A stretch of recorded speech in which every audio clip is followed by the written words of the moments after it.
Hare Krishna. Don't equate change of position with change of disposition. Many times, people, especially those who have some conceptions of religion, some notions of spirituality, they have the idea that staying in this world and engaging in worldly activities is entangling. And they think that the way to get out of this entanglement is to renounce the world. So they think of renunciation as a shortcut to spiritual realization. In fact, they think renunciation itself is spiritual realization. There are popular renditions, pop versions of this, such as Danda Grahana Matrena Naro Narayana Bhavi. That just as soon as a person takes the danda of sannyas, the Nara will become Narayana, one will become God, one will become real, spiritual, perfect. However, spiritual growth, spiritual realization is not just simply a matter of change of position. It's a matter of change of disposition. So we need to change our disposition in terms of changing our desires, in terms of where we are internally looking at. Are we looking at internally, are we looking at the world and its promises of pleasure, or are we looking at God and looking at His promises for eternal fulfillment? And this change of disposition comes by diligent practice of a process that redirects our desires. This process is called as yoga. And there are various types of yoga, and among them the Bhagavad-gita recommends Bhakti Yoga as the most potent. And Bhakti Yoga brings about a change of disposition in our heart without necessarily requiring a change of position. The change of position is helpful if it helps us to intensify our practice of the process for bringing about a change of disposition.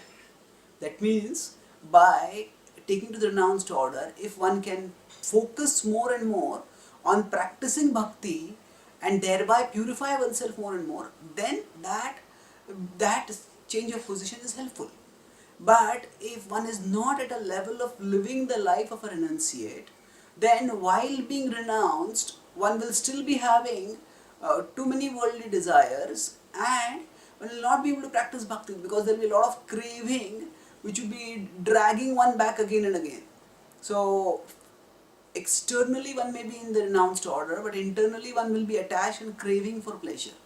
This is undesirable, and that's why what we should focus on in our practice of bhakti is the change of disposition, and take up that position which helps us in bringing about a change of disposition. The Bhagavad-gita warns that if we equate the position with disposition, then we delude ourselves. It talks about it in several verses. First, in 3.4, it says that na karmana manarambha naishkarmyam purusho shrute nacha sanyasana deva siddhim samadhi gacchate. The Bhagavad-gita says that it is not that just by giving up karma, na karmana manarambha naishkarmyam purusho shrute. It is not that one does naishkarma. It is not that one stays free from karmic reactions. Nacha sanyasana deva. Nor is it by taking sannyas siddhim samadhi gacchati. It is not that one attains perfection simply by taking sannyas. So here what it means is that sannyas, renunciation, is a position. But it is not that simply by going to the position of renunciation one will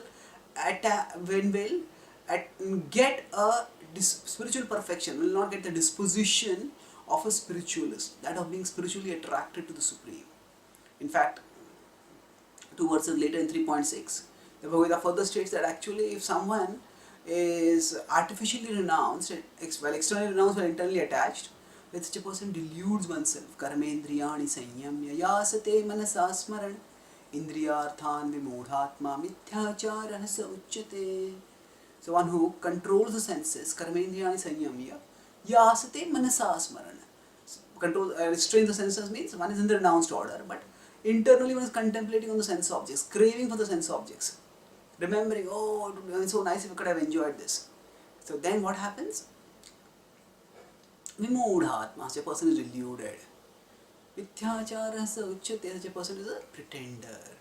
So rather than assuming simplistically that change position means change disposition, we focus on changing our disposition by practicing a process of purification. And Bhakti Yoga is an inclusive process which enables us to purify ourselves, to change our disposition, whatever be our position. So rather than focusing too much on changing our position, we focus on getting purification which will change our disposition. Thank you. Hare Krishna.